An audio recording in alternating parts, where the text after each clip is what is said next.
Salut les amis collectionneurs et investisseurs, aujourd'hui je vous propose une vidéo spéciale puisqu'on va s'intéresser à l'histoire cachée derrière le succès d'évolutions prismatiques. En effet, qu'est-ce qui fait que toutes ces évolutions et les sorties sont un tel phénomène de société aujourd'hui? Pourquoi on voit des gens se ruer littéralement à l'aube pour se procurer un de ces items phares, donc à savoir l'ETB évolution prismatique ou les Minitines? Il y a une raison à ce succès, et c'est un succès qui se construit maintenant depuis des années. Je vais vous exposer dans cette vidéo au moins 10 raisons qui montrent que cette popularité des évolutions ne vient pas du néant. En effet, elle commence son histoire il y a 20 ans en arrière. 20 ans en arrière, c'est la sortie de Pokémon Rouge et Bleu. Dans Pokémon Rouge et Bleu sur Game Boy, vous aviez les 151 Pokémon. Parmi ces 151 Pokémon se trouvait Evoli. Et pour obtenir une des évolutions d'Evoli, à savoir Mentali, Pyroli ou Aquali, vous aviez besoin d'une des pierres spéciales d'évolution et du mécanisme d'évolution. Evoli étant le seul ou un des seuls Pokémon à proposer ce mécanisme. Donc il vous fallait une des pierres.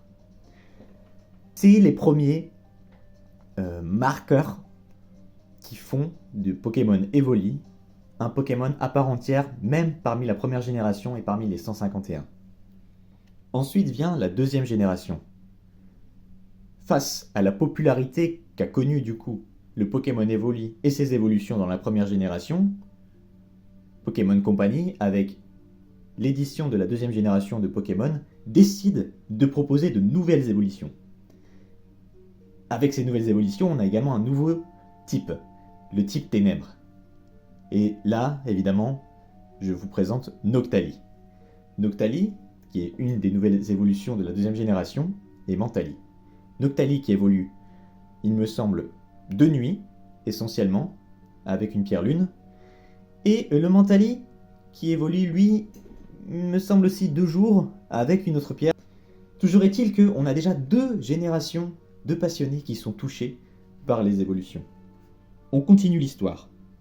Donc le succès se poursuit avec la sortie d'un jeu, toujours Pokémon, sur une nouvelle console qui est la GameCube. Sur GameCube, c'est le jeu Pokémon Coliseum. Donc Pokémon Coliseum, c'était déjà la version évoluée de Pokémon Stadium qui permettait de transférer vos Pokémon sur Rouge et Bleu sur la Nintendo 64 et de les voir en 3D pour pouvoir jouer dans des tournois sur le jeu. Donc, ça a été un succès fulgurant. Et ils ont poursuivi du coup le phénomène sur la GameCube évidemment avec Pokémon Coliseum. Pokémon Coliseum, c'est encore un autre tournant puisque on va voir pour la première fois un Evoli en starter dans l'aventure. Donc cette fois, l'aventure se passe non plus sur Game Boy mais sur le jeu directement, dans un univers open world en 3D où vous pouvez avec votre Evoli évoluer dans un monde ouvert, chasser des Pokémon sauvages et vous battre contre des dresseurs dans des combats animés en 3D. Un succès monumental. Monumental puisqu'il y aura Coliseum 2 qui suivra, et il me semble en Pokémon qui sortiront sur la Wii U et sur la Wii. Mais l'histoire n'est pas finie. Il y a encore d'autres générations continuer à être touchées dans le temps. Donc on avance un petit peu dans l'histoire. Et ça nous amène aux évolutions suivantes.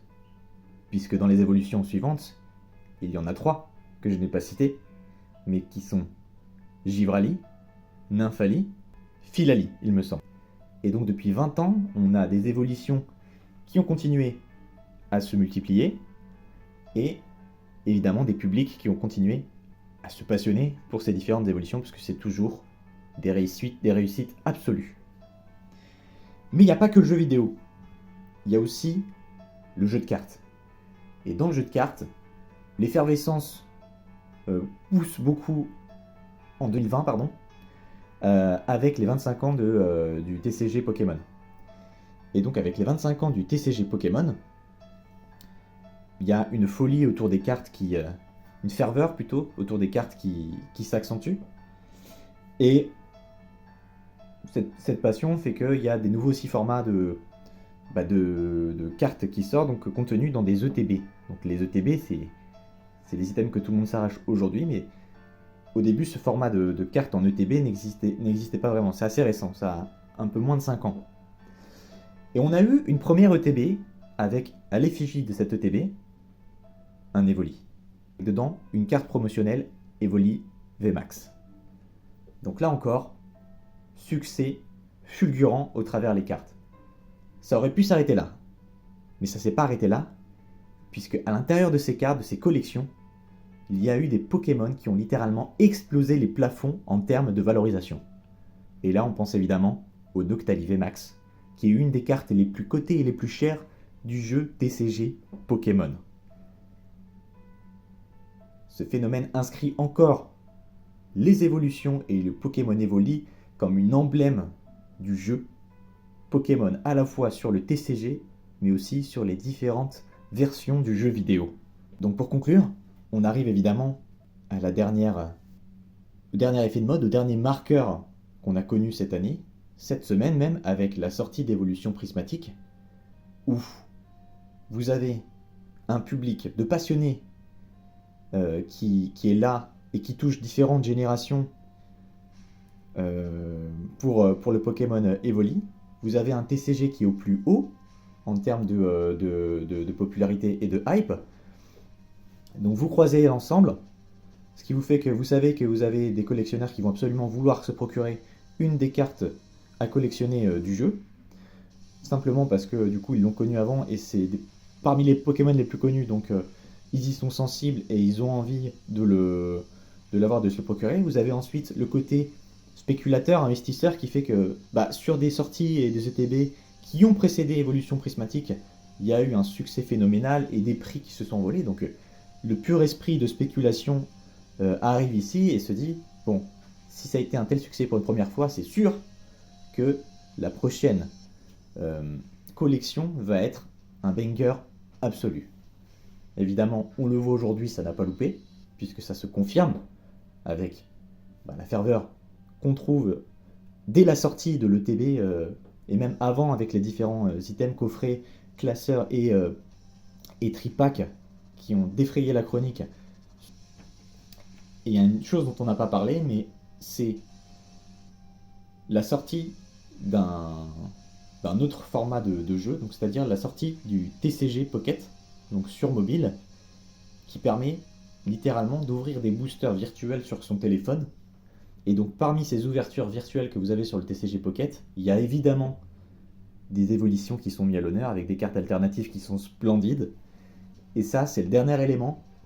Donc au-delà de l'aspect emblématique du Pokémon pour la collection Pokémon, et au-delà de l'aspect spéculatif, vous avez aussi encore cet aspect hype actuel avec le TCG Pocket qui enfonce le clou sur le fait que l'histoire d'évolution prismatique n'est pas un hasard aujourd'hui, mais bien un enchaînement de causes et de conséquences, de passion, de passionnés, de générations touchées à la fois par les différentes versions du jeu, depuis la Game Boy jusque les versions Switch qu'on connaît aujourd'hui, et aujourd'hui avec la version mobile aussi, avec la popularisation du jeu de cartes.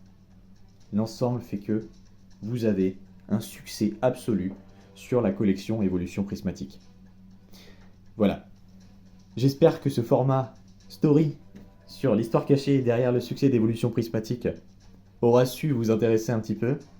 C'était une tentative en tout cas pour cette vidéo, et je vous laisse là-dessus en espérant que ça vous aura un petit peu intéressé. N'hésitez pas à me mettre un petit pouce bleu et à vous abonner si ce n'est pas déjà fait. C'était Card Troc, salut.